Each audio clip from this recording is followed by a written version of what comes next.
Bueno, pues muchas gracias por volver a venir a escucharnos.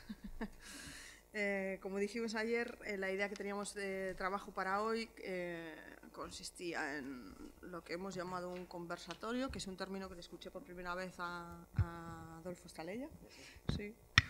Y lo que intentamos hacer es, bueno, tener un encuentro, supongo que tener un encuentro para discutir entre nosotros, solo que hacerlo en público y contar también con vuestras aportaciones, vuestras preguntas, vuestras reflexiones y hacer una reflexión colectiva de esta manera, ¿no?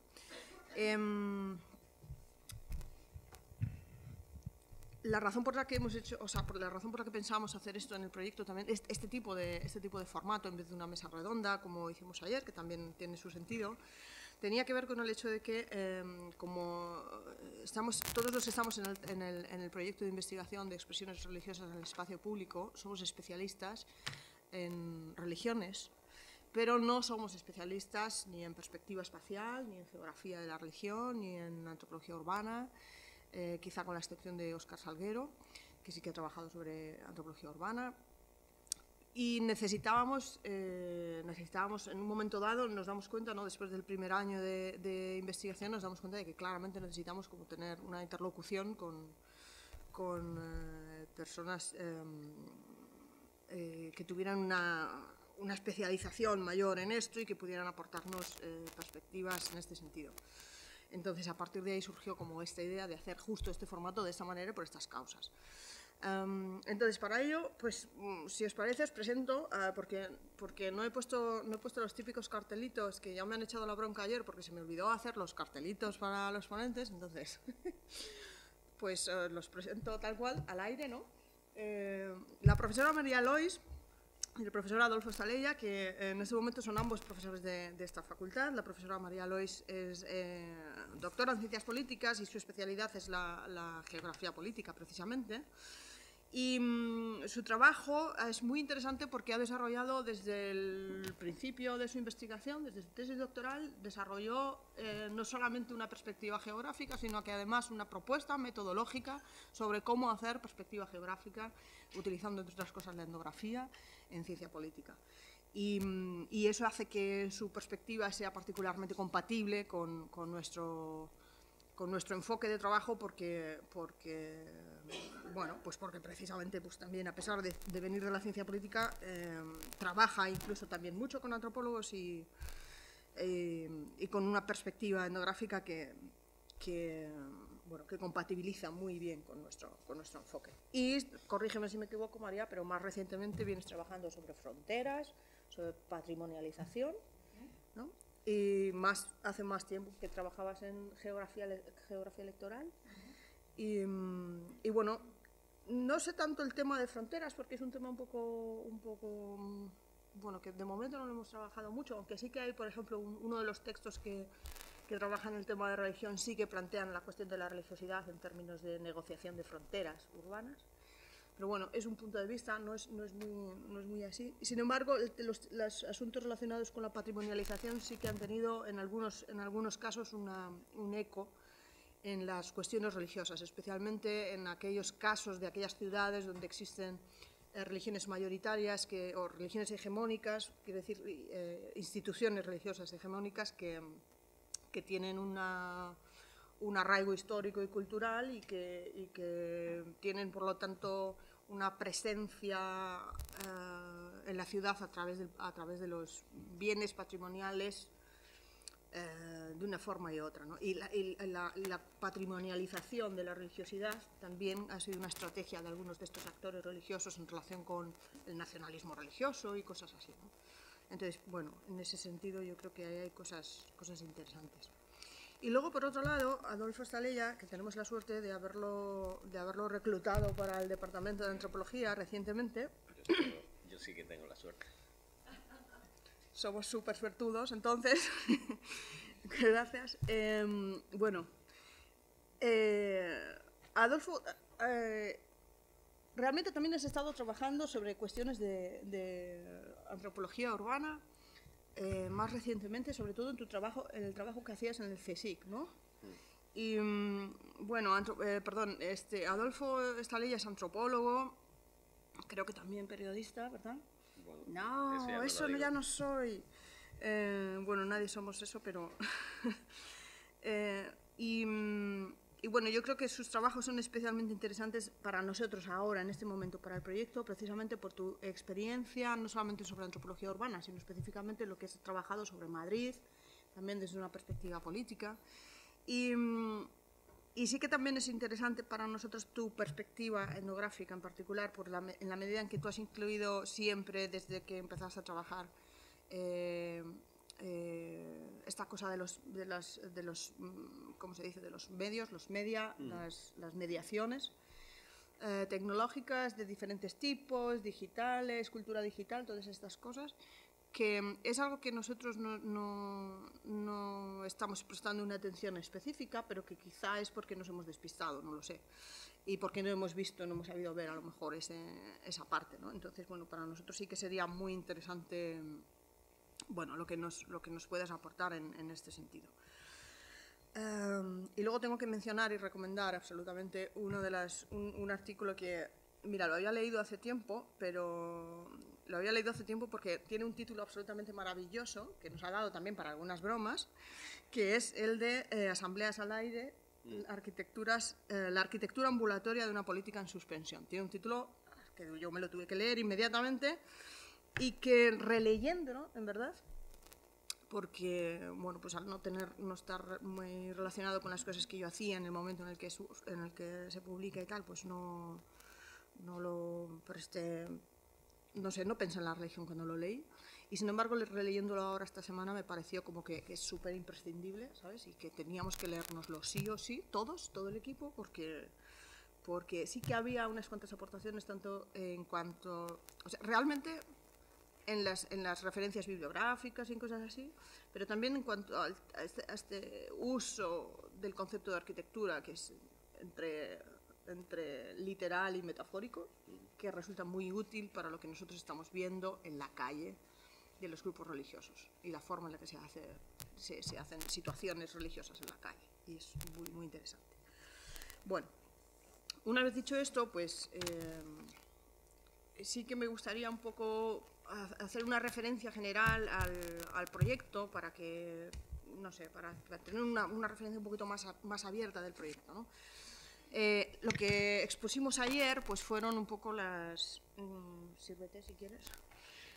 Lo que expusimos ayer fueron unas investigaciones en particular que a propósito de los SIGs, a propósito de los itinerarios religiosos y a propósito del 500 aniversario de la Reforma Protestante nos permitían ya tener un material interesante para exponer y para reflexionar.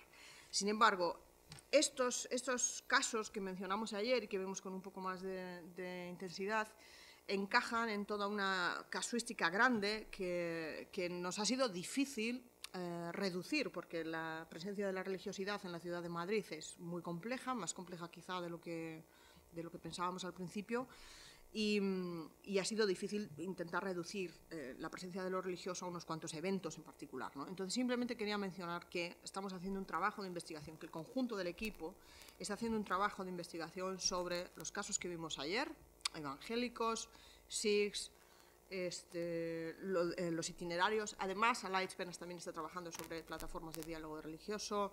Javier Carrera está trabajando sobre, bueno, lo hemos llamado New Age momentáneamente, pero vamos a decir que es un poco el ambiente holístico, ¿no? Pero cualquier cosa de estas. Mola mucho. Estoy trabajando con Maribel Blázquez también en diferentes grupos y eventos católicos que son muy numerosos por la condición mayoritaria y hegemónica también del catolicismo en la ciudad. Y estamos trabajando también, Santiago López Pavillar está trabajando sobre budistas y especialmente sobre budismo étnico, budismo asociado a las comunidades chinas que viven que de momento está trabajando en Usera, en el barrio de Usera.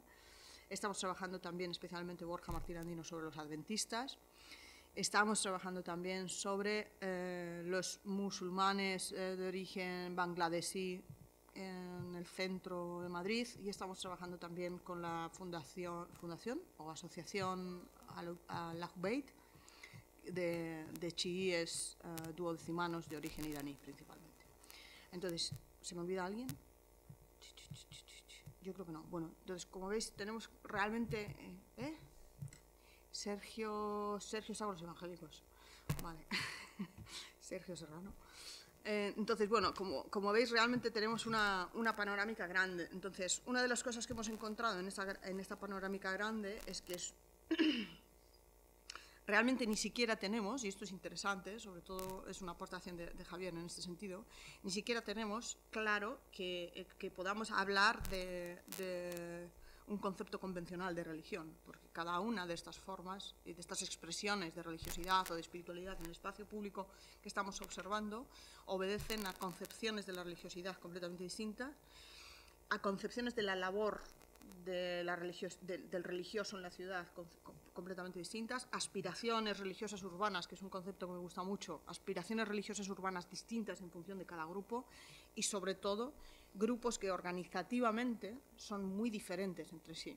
Con lo cual, se está convirtiendo un poco en un mundo el poder hacer una comparación estable y una muestra bien finamente justificada para la comparación. A pesar de ello, nos hemos esforzado mucho, hemos hecho una comparación de todos estos grupos, estamos a tope y hemos encontrado ya algunas cosas en relación con esto. Para empezar, que toda esta diversidad se puede clasificar, bueno, de momento la podemos clasificar más o menos en 3 grandes categorías.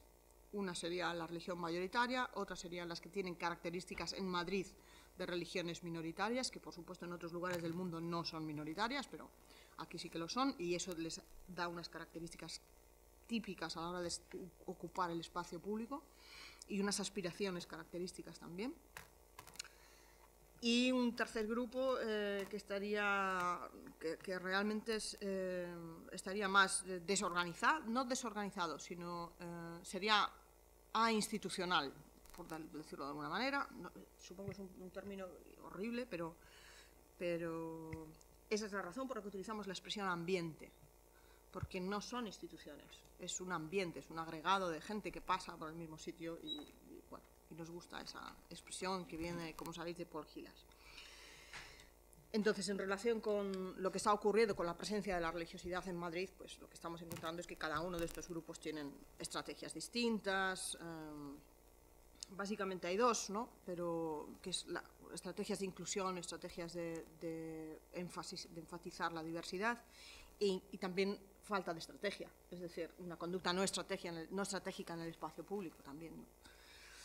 Y también hemos encontrado de momento hasta ahora que, bueno, lo que pasa es que no sé, es algo también inestable para nosotros en cuanto a hallazgos como resultados de investigación, pero fue también una intuición muy interesante de Javier Carrera, la idea de que encontrábamos una cierta relación, de momento un poco gruesa, la estamos delimitando, o sea, de momento nos resulta un poco gruesa, pero parece que hay algo ahí, en relación al tipo de espacio que se utiliza,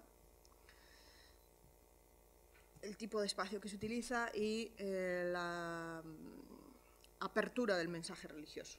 Es decir, a quién va dirigido el mensaje, a quién aspira a ir dirigido el mensaje religioso. También nos hemos encontrado con que los mensajes religiosos a menudo fracasan en su transmisión, porque sobre todo en el caso de las minorías, sobre todo. Pero no solo, también en las mayorías hay algunos otros tipos de fracaso en la manifestación de un mensaje religioso. Y bueno, eso es lo que hemos estado trabajando ahora mismo para intentar poner en común. Naturalmente, para poner en común toda esta casuística. Naturalmente también hay un factor que es el factor administrativo, ¿no? que es la forma en la que el Ayuntamiento, la Comunidad de Madrid se comportan con relación a los grupos religiosos. Y aquí también hay algunas diferencias entre ellos, incluida que hay grupos religiosos que ignoran por completo a las autoridades porque no tienen ninguna necesidad en absoluto de contar con ellas. Pero bueno, en este caso, digamos que este tipo de marco más de carácter político, institucional, etcétera, bueno, es un marco más o menos común, y en el caso de Madrid no hay, a pesar de lo que puede parecer, no hay más grandes diferencias, excepto la que afecta a la religiosidad católica, porque la religiosidad católica, por razones históricas y culturales que todos nos podemos imaginar, se encuentra perfecta y legítimamente, por otro lado, camuflada en la tradición, en la memoria urbana, o sea, quiero decir, en la memoria de las identidades urbanas, por razones, como digo, históricas y culturales, ¿no? Entonces, bueno, esto es ahora mismo un poco nuestro estado de la cuestión por el momento. No sé si, como la idea es que esto sea un poquito abierto, no sé si alguien de los que estáis aquí del proyecto queréis añadir alguna cosa que sea reseñable en cuanto a nuestro estado de investigación así globalmente. Quizá habría otra cosa que es la relacionada con todos los rollos teóricos, pero luego a medida que vayamos hablando yo creo que os puedo tirar con los libros y eso. ¿Vale? Sí. Yo tengo una pregunta. ¿Cómo llegáis hasta, o sea, cuál es el itinerario intelectual o teórico que hacéis para llegar ¿no? a plantearos este objeto en particular? Es decir, ¿cuál es el momento en el que decidís interesaros específicamente por estas expresiones religiosas en el espacio público? Porque yo creo que eso a veces nos habla también de preguntas que están en el germen de los proyectos, ¿no? Y a mí por lo menos sí que me interesa. Pues en realidad hay dos cosas, ¿no? Ayer mencionábamos como a Laitz Penas en el grupo de Madrid, ella sí que había tenido desde el principio, desde hace años, la intuición de que eso era algo que podíamos hacer, que teníamos que hacer y tal, pero no habíamos tenido, y ese sería el segundo factor realmente, no habíamos tenido la oportunidad en términos de que surja un proyecto de investigación que te facilite el poder organizarte, contrastar con otra gente, organizar cosas como esta y cosas así, ¿no? Entonces, en ese sentido, pues una serie de circunstancias, creo que fortuitas, nos juntaron con el grupo ISOR de Sociología de la Religión de la Universidad Autónoma de Barcelona y particularmente con Marc Griera. Y entonces, pues, Marc sí que tenía muy claro que por razones puramente metodológicas teníamos que circunscribirnos a las ciudades, o sea, por razones de abarcabilidad un poco, ¿no? Y luego también porque ellos llevaban una trayectoria que nosotros no teníamos aquí, en Madrid. Ellos sí que llevaban un tiempo investigando en Barcelona. Creo que también hicieron algún proyecto en Tarragona, ¿puede ser? O los estoy mezclando yo con otro grupo, no sé. El caso es que ellos sí que tenían experiencia en hacer cosas de Cataluña en general, pero también de Barcelona. Y el mapeado de la diversidad religiosa. Y entonces ellos desde su experiencia fueron los que nos arrastraron un poco a este tema. Y lo que ocurrió básicamente fue que, bueno, nos confiamos totalmente en que ahí había un tema de investigación, y cuando nos sentamos nosotros, el equipo de Madrid, que no habíamos desarrollado esa parte, que teníamos incluso algunas ideas, no sé, alguno de nosotros como que rechazaba incluso el tema de circunscribir la investigación a la ciudad y ese tipo de cosas, porque las expresiones religiosas, bueno, pues centrarlas en la ciudad es ciertamente una decisión académica. Realmente no tiene un sentido particularmente religioso, que no es una decisión que está tomada desde dentro. Ahí sí que nos dimos cuenta de que había un montón de cosas que no habíamos visto hasta entonces, hasta que nos sentamos y nos tomamos el concepto de público y el concepto de espacio y empezamos a diferenciar entre espacio público y esfera pública y empezamos a pensar un poco más allá, y eran cosas, supongo que para vosotros dos en particular, eran cosas como súper normalísimas, pero bueno, tan normalísimas como lo es para mí la trascendencia. Quiero decir que, ¿sabes? Para nosotros el espacio público es un invento y era un artilugio intelectual que no habíamos manejado, yo creo. Y así yo creo que surgió un poco. Sí, o sea, sí, un poco también porque ellos tenían ese bagaje, ¿no? de que ya venían concibiendo el mapeo de las ciudades desde el punto de vista religioso, porque ya había también partidas presupuestarias y una impresión de algo está pasando aquí y demás, pero también transversalmente porque se juntaba con los contextos de postsecularización, que cada vez estaba habiendo más estudios sobre el impacto en las regiones, el impacto sobre las ciudades y las formas de otros ámbitos de la administración pública y de los servicios públicos. Y yo creo que también empezábamos como más con ese debate, ¿no? Y se juntaron otras cosas. Y yo creo que, bueno, cuando me invitaron a Barcelona antes de empezar el proyecto, y ahí sí que pude escuchar, ¿no? Como en Barcelona en particular, ellos estaban trabajando, habían visto, ¿no? Ya algo que yo no había visto en Madrid.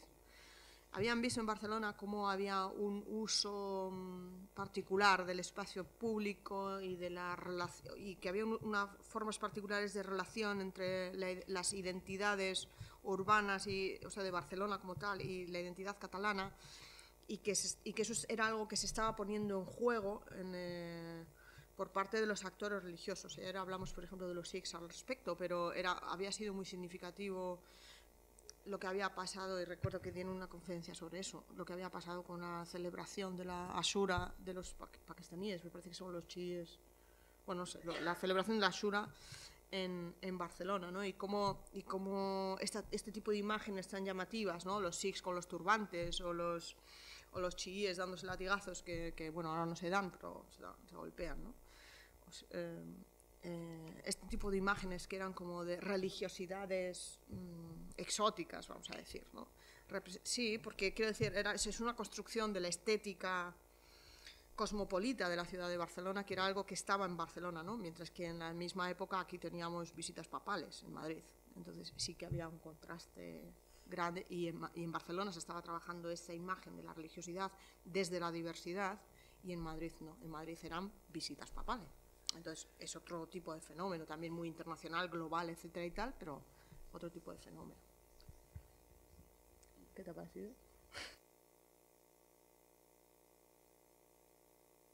Bueno, pues no sé, yo por mi parte, si os parece, no sé si queréis añadir alguna cosa más o alguna pregunta más.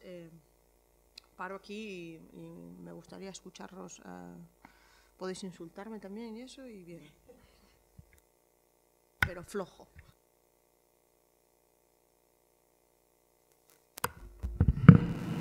Pues nada, yo estoy muy contento de estar aquí porque me parece como muy valioso, ¿no? Cuando empiezas un proyecto, airear preguntas que tienes y compartirlas con otra gente, que es una cosa que yo creo que no hacemos tan a menudo. Y como ha dicho Mónica, yo acabo de aterrizar en el departamento, y el trabajo y previamente he estado vinculado al CSIC, y todo mi trabajo de los últimos años, desde 2010, se ha centrado en una etnografía muy larga. Casualidades de la vida, había financiación, y entonces como que pudimos hacer un trabajo de campo muy extenso, muy focalizado e intensivo, con otro colega, con Alberto Corsín, que él trabaja en el CSIC. Y es una etnografía para poner en contexto algunas de las ideas que simplemente quería mencionar de manera muy breve. Es una etnografía sobre el Madrid de los últimos años, ¿no? El Madrid del 15M, el Madrid de los huertos urbanos, de las intervenciones en el espacio público como el campo de cebada. Todo esto ha sido lo que me ha interesado, ¿no? Un Madrid en el que distintas iniciativas ciudadanas contestan en buena medida el orden de la ciudad institucional, ¿no? Y lo contestan de formas diferentes, lo contestan políticamente, pero lo contestan también alumbrando nuevas formas de experticia, haciendo visible que la ciudad se puede hacer ciudad con otro tipo de metodologías, con otro tipo de materiales, con otro tipo de saberes, ¿no? Y en esos ejercicios pues ponen en cuestión toda una serie de instituciones como la propiedad pública, ¿no? Y toda la discusión que hay en torno a los procomunes urbanos, que yo creo que está muy que ya forma parte de una discusión pública amplia, pues yo creo que es una discusión que adopta una forma muy concreta en estos espacios, ¿no? Cómo construimos otras formas de propiedad en las cuales no es lo privado o no es la institución pública la que se hace cargo de la ciudad, ¿no?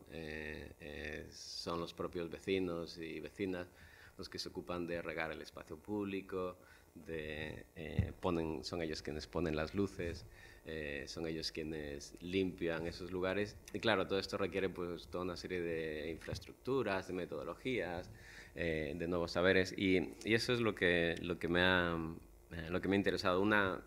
Esta ciudad que se convierte en un objeto de reclamación para mucha gente, que se convierte también en un lugar literalmente de intervención material y que se convierte a veces casi en el propio método, ¿no? La ciudad convertida en el método a través del cual uno hace política.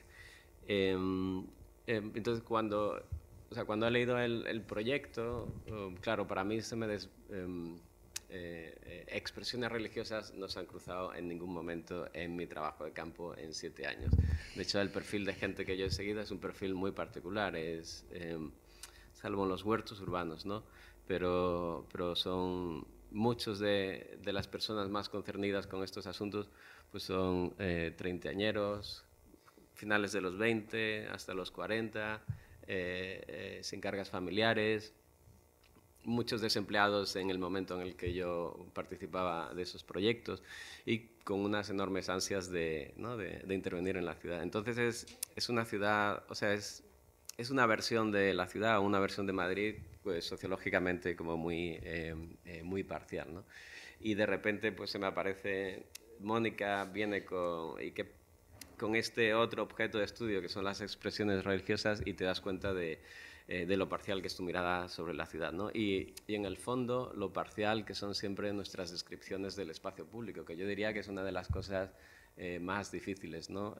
Para la sociología, como lo extremadamente esquivo que es el espacio público para dar cuenta de él sociológicamente. Y bueno, pues tenemos 1001 descripciones, ¿no? Desde el espacio público es el lugar donde nos encontramos con los extraños, y entonces hemos desarrollado toda una serie de técnicas para lidiar con el extraño, que es ese ser que nunca sabes si es un amigo o un enemigo, ¿no? Y desde eso que Goffman llama la desatención cortés, a ese derecho que uno tiene a estar solo en compañía de otros, que es como lo describe Richard Sennett, ¿no? Y el espacio público pasa de ser en el siglo XIX el lugar del pecado, de la miseria, de la pobreza, de lo peor, se convierte ahora en el paradigma de las virtudes de la ciudad, ¿no? Si uno piensa en cuáles son las virtudes de una ciudad, no piensa en los interiores del espacio privado, esa otra categoría que solemos contraponer desde el XIX, sino en el espacio público. Pero claro, distintas gentes conciben las virtudes de lo público de manera diferente, y este yo creo que es un asunto de contestación constante en los últimos años, ¿no? Quienes conciben que la virtud del espacio público está en el orden y en la pulcritud, es el lugar para que seamos buenos ciudadanos, ¿no? Lo que Manuel Delgado ha llamado el nuevo ciudadanismo, que es la manera como describe de una forma muy crítica pues lo que ha ocurrido en años recientes, ¿no? Que es el espacio público ha sido laminado de muchas formas o siguiendo dos estrategias básicas. Una es con toda una serie de normativas que empiezan a regular de manera muy dura el espacio público, y en España en particular, o en el Estado español, según las sensibilidades, que ya sabemos que ahora mismo, pues desde 2004, 2005 creo que es cuando se aprueba la ley de ¿cómo se llama? De modernización de las administraciones municipales, y por ahí de rondón pues entran toda una serie de normativas tan peregrinas como que no se puede correr en la calle. En Madrid, por ejemplo, está prohibido, o sea que si tenéis algún accidente está prohibido, ¿no? O todas estas otras en contra del botellón, o que no se puede hacer patinar en Barcelona. Toda una serie de normativas surrealistas que además aumentan las multas que te pueden poner de una manera desproporcionada. Si antes eran el máximo 100 euros, ahora los ayuntamientos se pueden poner multas hasta 3.000, 5.000 euros, una cosa desproporcionada, ¿no? Entonces, toda una serie de regulaciones, pero también toda una serie de intervenciones arquitectónicas e infraestructurales, ¿no? En las cuales desaparecen los bancos, desaparecen los árboles, y lo único que tenemos es una calle diseñada para el tránsito, ¿no? Una calle que no se puede habitar. Y entonces, como distintas frente a esa versión del espacio público como un lugar ordenado para producir buenos ciudadanos, pues tenemos lo que tenemos toda esta ola de contestación que, como digo, en España, en Madrid en particular, que es al menos el caso que yo he seguido, ha sido muy, muy intensa en años recientes, muy creativa, muy inventiva a la hora de pensar otro espacio público y otra ciudad, otras formas de relacionarse con las vecinas, otras formas de hacerse cargo de los asuntos urbanos, ¿no? ¿Quién se hace cargo de la ciudad? ¿Quién es el responsable de cuidar la calle? Y que ocurre también en otras ciudades, que está parcialmente vinculado con el momento de crisis, desde 2008, de crisis económica, pues toda esa gente que está contestando estas formas del espacio público, ¿no? Y que yo creo que traen al primer plano el espacio público como un lugar para la escenificación de lo político, ¿no? Para pensar otras maneras de hacer política. Y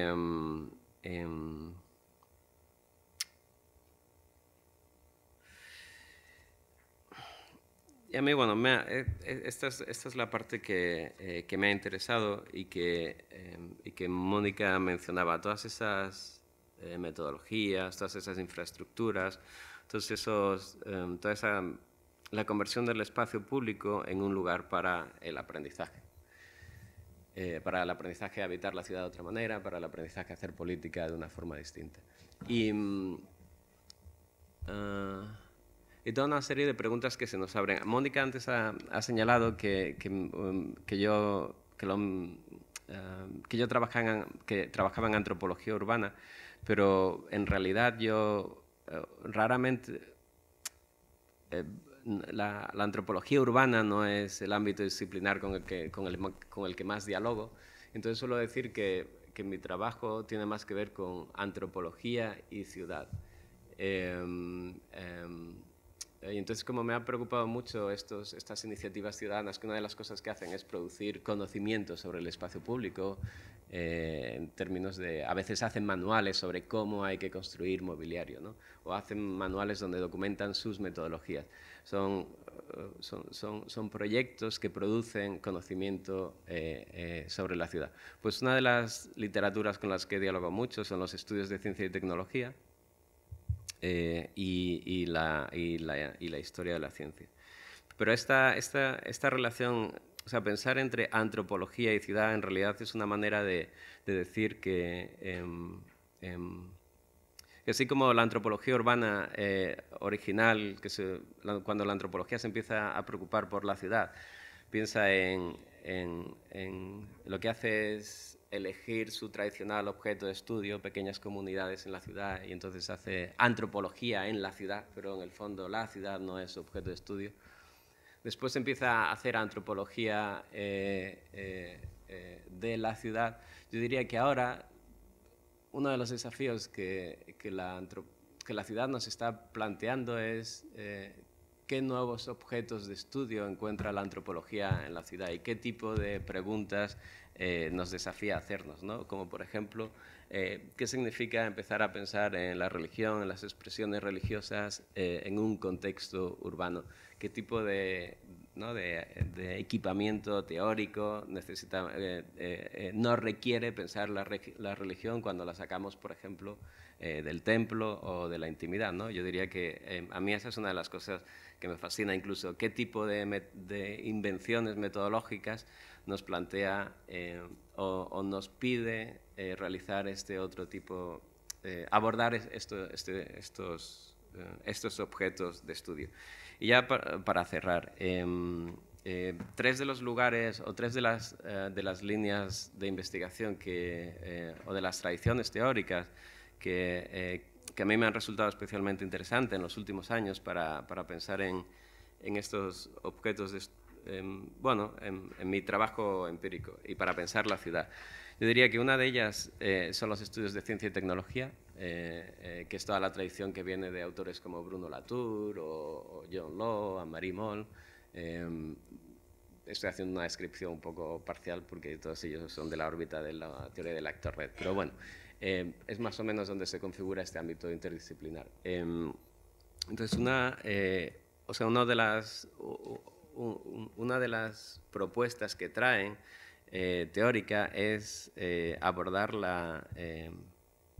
pensar en la materialidad del espacio público, es decir, cómo el espacio público, no como algo dado, no tampoco como el lugar donde lo que ocurre es esa sociabilidad efímera, sino como un objeto que requiere de todo un ensamblaje de infraestructuras diversas, de tecnologías, de metodologías sociales, para traerlo a la existencia. Una manera de evidenciarlo es cómo las tecnologías digitales han transformado radicalmente el espacio público. Es decir, la posibilidad que ahora tenemos de documentar lo que ocurre, de sociabilizarnos, establecer relaciones con otros en el espacio público, ha transformado radicalmente las propiedades, o podríamos decir incluso que las capacidades, ¿no? Y esto en la época del 15M fue muy visible, ¿no? El uso intensivo de las tecnologías digitales en muchos de los escenarios del 15M y de las propuestas, pues daba cuenta de la transformación de ese espacio. Entonces, por ahí, ¿no?, pensar en el espacio público como un ensamblaje, que es una de las propuestas de los estudios de ciencia y tecnología. Un ensamblaje heterogéneo, ¿no?, de tecnologías y objetos y entidades diversas, donde están las normativas del ayuntamiento, pero están también las tecnologías subversivas de los movimientos sociales, pero están también la regulación, las infraestructuras convencionales que han diseñado los urbanistas, bueno, y después estamos nosotros, ¿no?, que hacemos lo que podemos. Eso por un lado, y después por otro, que a lo mejor puede parecer muy peregrino, pero toda una tradición que viene de los estudios urbanos,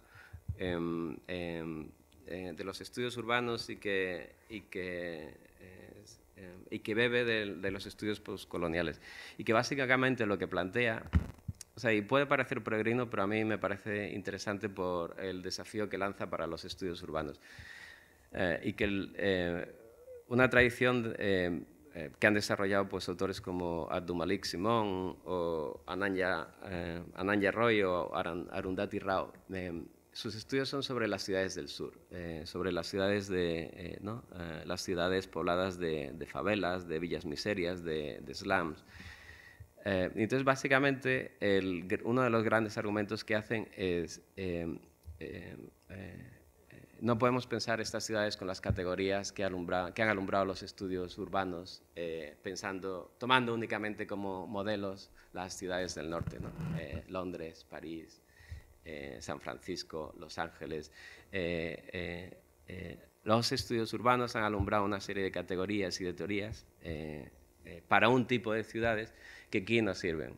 Y cuando uno piensa en la ciudad informal, en esas ciudades del sur global, esas metrópolis del sur global, donde la ciudad formal, parecida a las europeas, es solo una mínima parte y la gran ciudad en realidad es una ciudad hecha a mano por sus propios habitantes, con sus conocimientos, una ciudad que no es simplemente el defecto informe de la ciudad, sino que es otra cosa, ¿no? Pues plantean, a lo mejor lo que tenemos que hacer es repensar la teoría urbana en relación con estas ciudades. ¿Qué tipo de teorías y de conceptos necesitamos para dar cuenta de estas ciudades?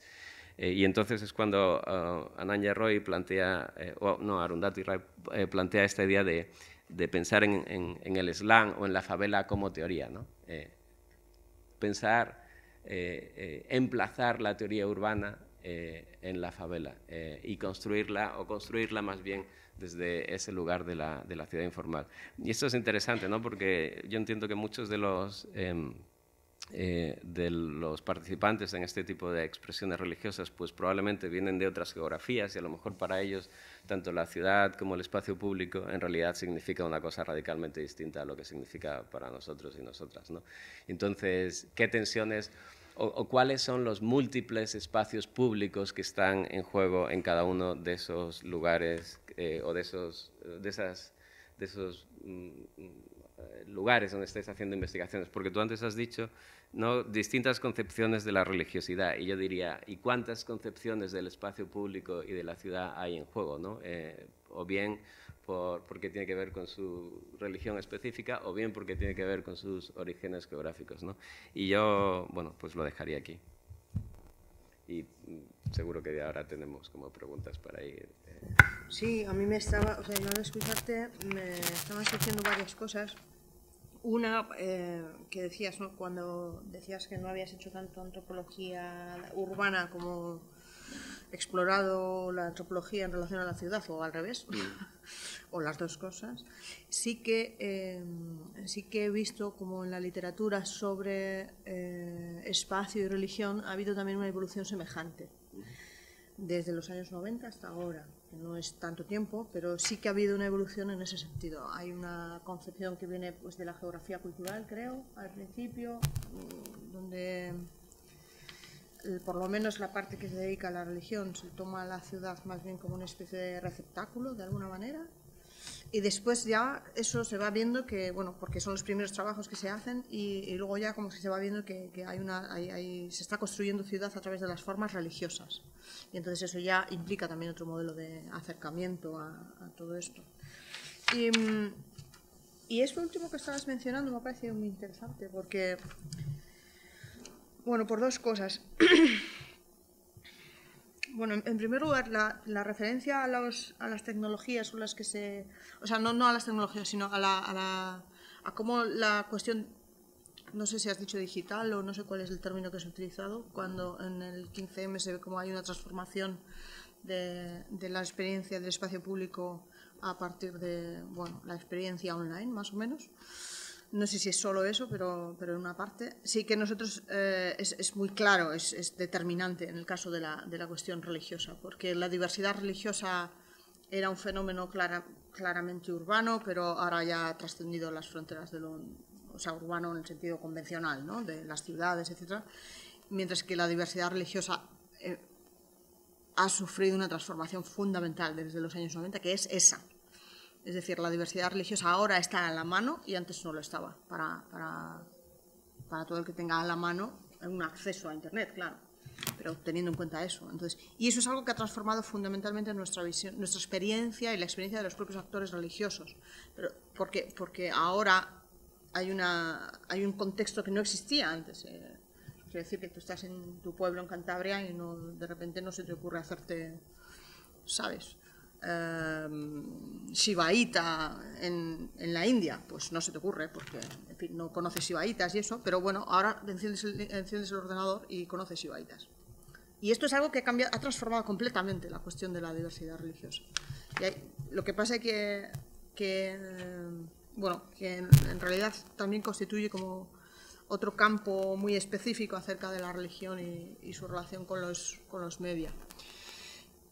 Que es toda una extensa rama para la que quizá habría que hacer otros 3 o 4 proyectos. Y luego, esto que estabas comentando de la informalidad, me he quedado un poco atrapada ahí en el concepto de informalidad, porque el propio concepto de informalidad me parece que puede resultar lastrante a la hora de pensar. Lastrante en el sentido de que tiene resonancias como negativas, de alguna manera, ¿no? Quizá para ti no, porque te gusta mucho y eres súper fan de la informalidad en su conjunto, pero sí que, o yo qué sé, pero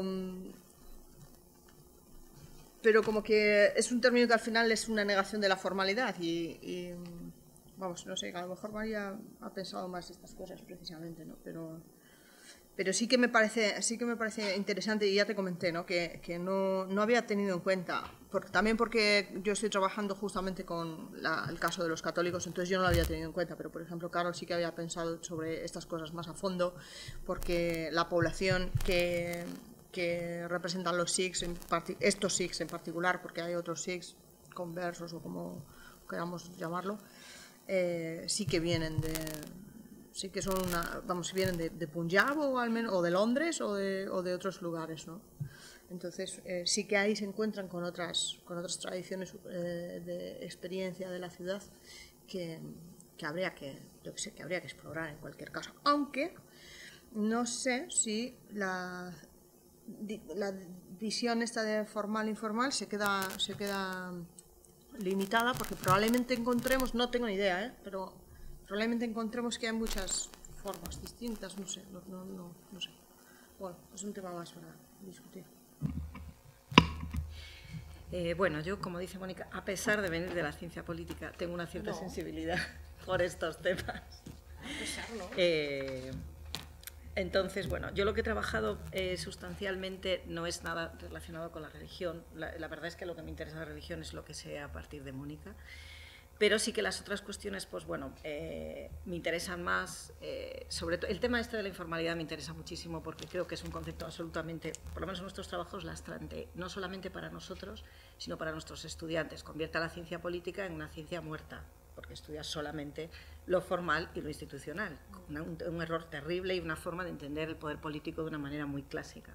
Entonces yo siempre intento salirme de ahí porque creo que precisamente eso lo que hace es meter a las ciencias en un armario y luego el resto va por otro lado, ¿no? La vida, la ciudad, etc. ¿no? Eso no quiere decir, o sea, partiendo de la base de lo que dice él, pero las distinciones entre considerar lo que está en una ciudad más informal y en otra más formal, yo creo que es... bueno, voy a hablar desde la propia experiencia de investigación que yo he tenido. Insisto, nunca sobre religión, ni sobre ambientes religiosos, ni sobre atmósferas, pero sí, por ejemplo, sobre cuestiones del urbano o lo rural, de la ciudad y lo rural, porque urbano y ciudad no tienen por qué ser necesariamente lo mismo. Y sobre cuestiones de qué es lo urbano y sobre todo la escenificación política del urbano. Y ahí quizás podría entrar la religión, como decía Mónica, debe ser fundamental el poder ver cómo la diversidad religiosa está presente en los espacios urbanos, ¿no? Lo que ha contado de Barcelona me ha parecido muy interesante. Y también lo que contaba Adolfo, ¿no? De lo que él ha estudiado sobre el 15M y los últimos movimientos de intento de apropiación del espacio público, que precisamente tratando de salir de esa cuestión de formalidad o informalidad, para mí son otra forma de escenificar lo político, que no excluye de ninguna manera lo que estaba antes, sino que se superpone, lo pelea, pero que sigue siendo para mí una forma de escenificar lo político que puede ser tan contestable como las otras, ¿no? Lo de urbano y lo de ciudad, que es lo que yo creo que puede ser quizás más interesante, o lo del giro espacial, porque es un poco lo que había hablado con Mónica, ¿no? Sí es verdad que desde los años 80-90, en general en las ciencias sociales, ha habido como una cosa que se ha llamado el giro espacial, que yo todavía a día de hoy no sé muy bien lo que es, ¿no? Dense cuenta que yo no soy antropóloga, no soy geógrafa tampoco, yo soy básicamente una persona promiscua, entonces soy politóloga, hago antropología, doy clase de geografía política, entonces tengo un poco de poco respeto a estas cosas así de división, ¿no? Pero me reconozco politóloga porque me tengo que poner en algún sitio. Entonces, desde los años, en las ciencias sociales en general, en la que yo meto todo esto que he mencionado, sí que hay una cosa que se llamaba el giro espacial, ¿no? Y que consistió, como otros muchos giros epistémicos, en, digamos, una llamada de atención sobre, oye, aquí nos falta algo que es el espacio, ¿no? La perspectiva espacial. Algo que no es nuevo, porque Durkheim y Vidal de la Blacha en el siglo XIX dialogaban y hablaban y no era nada... Bueno, no era nada fuera de lo habitual, simplemente la compartimentalización de las ciencias, pues, haciendo que unos especialicen más en el tiempo, otros en el espacio, otros en la etnografía y otros en cualquier otra especialidad. Ese giro espacial, ¿qué es lo que hizo desde mi punto de vista? Y ahí sí que viene ya en diálogo con las cuestiones urbanas o con las cuestiones relacionadas con la ciudad. En muchos casos lo que hizo fue poner el espacio como variable determinante del resto de los fenómenos que ocurren en cualquier tipo de espacio, bien sea la ciudad, bien sea lo rural, lo que sea, ¿no? Ahí me gusta mucho un autor que se llama Edward Soja escrito, que fue uno de los, iconos de este giro espacial, que situaba el espacio como principio y final de todo. Yo no juego mucho en esa categoría, para mí el espacio es una variable importante, pero en sí misma, a menos que estudie las materialidades, que me parece otro enfoque importante, no es determinante, es una parte que construye, que media, me da igual que sea la religión, que sea un proceso político, que sea un proceso social, pero no es la variable determinante. Entonces yo creo que el problema del giro espacial es que convirtió al espacio en una especie de fetiche. Si ponemos espacio y hacemos unos mapas, pues ya tenemos una perspectiva básicamente espacial de lo que estamos estudiando, ¿no? En todo eso, pues pasa como todos los giros epistémicos, tienen una temporada de moda y luego desaparecen. Es como el giro decolonial, como, en fin, el giro lingüístico, todo esto es una moda, todo el mundo se apunta, publicas unos cuantos artículos, te sitúas y luego desaparece. ¿Y qué es lo que queda en el pozo? ¿Qué es lo que yo creo que es importante? Bueno, primero que la gente piense que lo del espacio importa, me da igual el grado que sea, me da igual que sea para hacer un mapa, que también es importante, o para introducirlo pues como un tema de posicionalidad, de contexto, es decir, creo que esas expresiones de diversidad religiosa se dan porque están en un espacio urbano. En Medina del Campo no creo yo que la gente se ponga a darse latigazos, igual sí, pero quizás es otro entorno, es otra construcción de la religión, del espacio público, de lo político en lo espacio público, y la religión, la visibilidad de la religión para mí es una cuestión política, es decir, radicalmente política. Me da igual que sea dándose latigazos que ir a misa. Y el no ocupar el espacio público también es político, porque el que se ocupe con foros de la familia o juventudes religiosas, bueno, no sé mucho de religión, como podéis ver, pero las procesiones en Semana Santa, o sea, cualquier este tipo de... A mí me lo parece, ¿no? Entonces, bueno, dicho esto sobre el giro espacial, que sí lo quería decir, para mí lo importante de todas estas cuestiones es, bueno, tener presente que el espacio es importante, pero no lo es todo, no resuelve el problema de la diversidad religiosa, en general no resuelve ningún problema, pero sí es una variable que es importante y que yo creo que media la propia construcción de los procesos sociales, en este caso de los procesos religiosos o de cualquier otro, ¿no? Hay muchas quiero decir, no le voy a hablar a los antropólogos de metodología, solo faltaba, de verdad que no es mi intención, pero hay muchas formas que vosotros sabéis mejor que yo de incorporar los espacios vividos, la forma en que la religión se apropia del espacio, pero creo que es muy importante no perder de vista la parte institucional, es decir, hay unas normas, hay unas regulaciones, hay unos edificios en los que se puede entrar vestido, desnudo, cantando o no cantando, lo que decía él, ¿no? Y hay una normativa que es importante.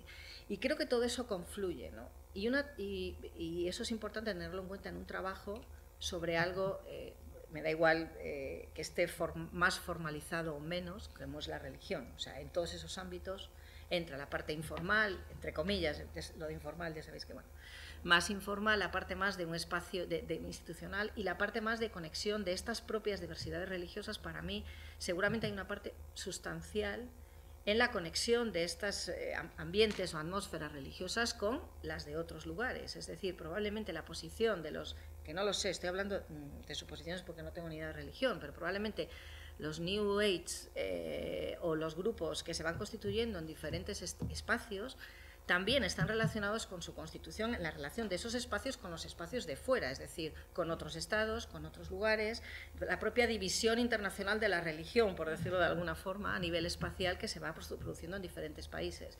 La propia, yo creo que legislación, por ejemplo, sobre religiones, fomentará una cosa o fomentará la otra. Quizás los New Age, pues a lo mejor están más relacionados con la conversión de una religión católica, que, o sea, no sé, algo, creo que eso tiene que ver también en un espacio global que sería interesante pensar, que a lo mejor es un poco, no sé, un poco más de politólogos, por decirlo de alguna manera, ¿no?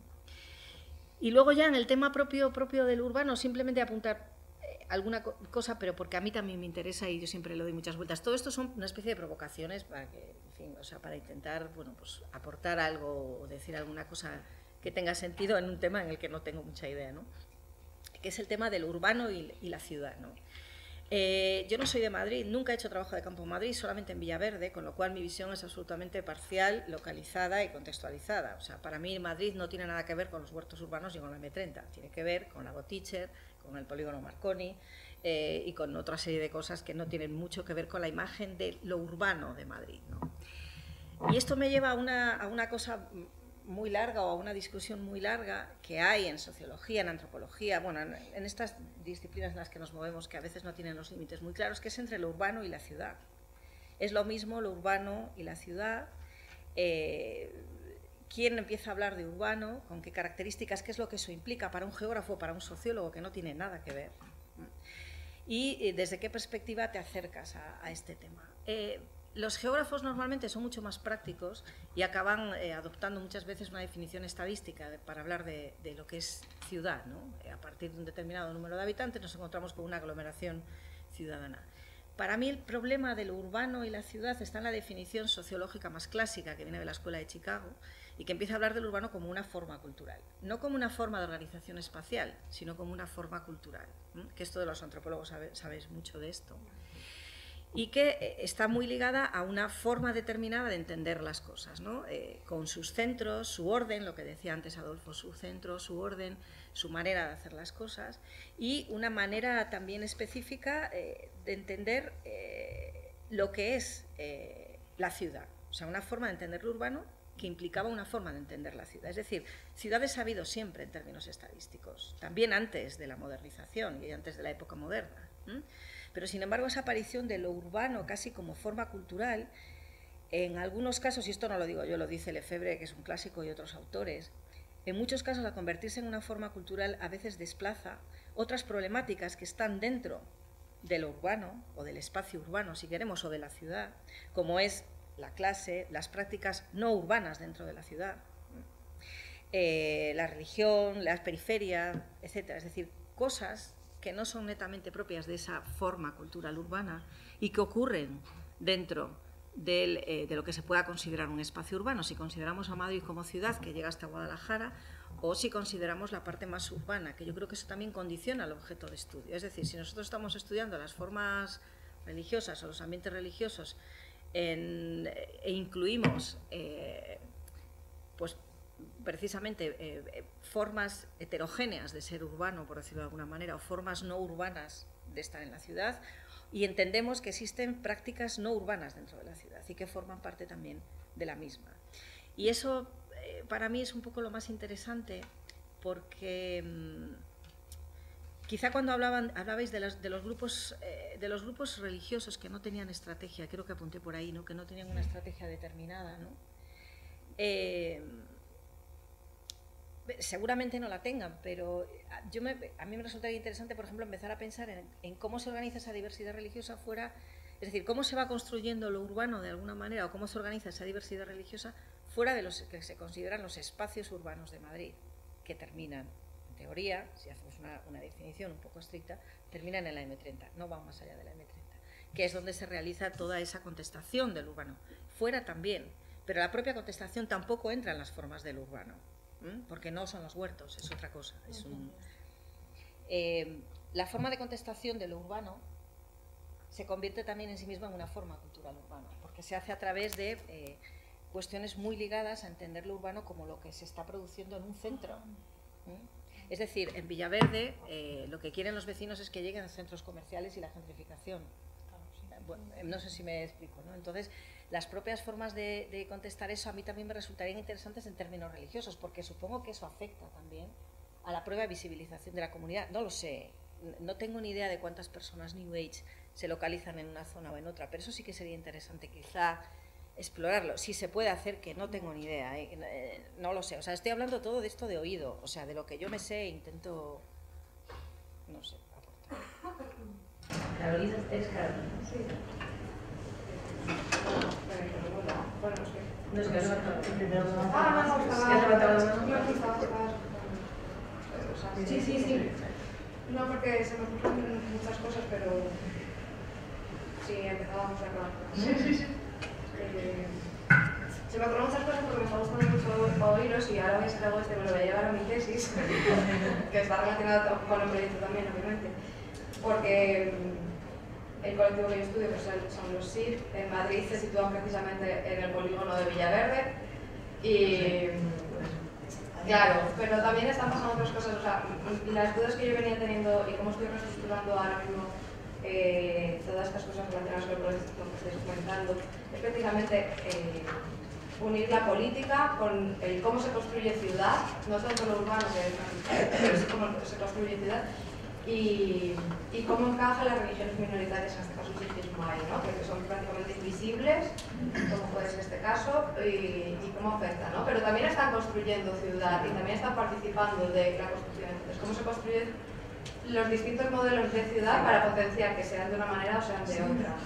Y ver un poco cómo encajan, no solo desde las políticas públicas, que creo que son las condicionantes de unas formas u otras, sino cómo desde abajo también, desde el vecindario, desde el hacer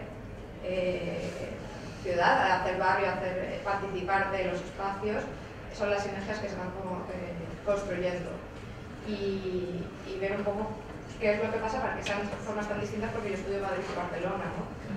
Entonces me parecía muy interesante juntaros y que pueda salir algo de ahí.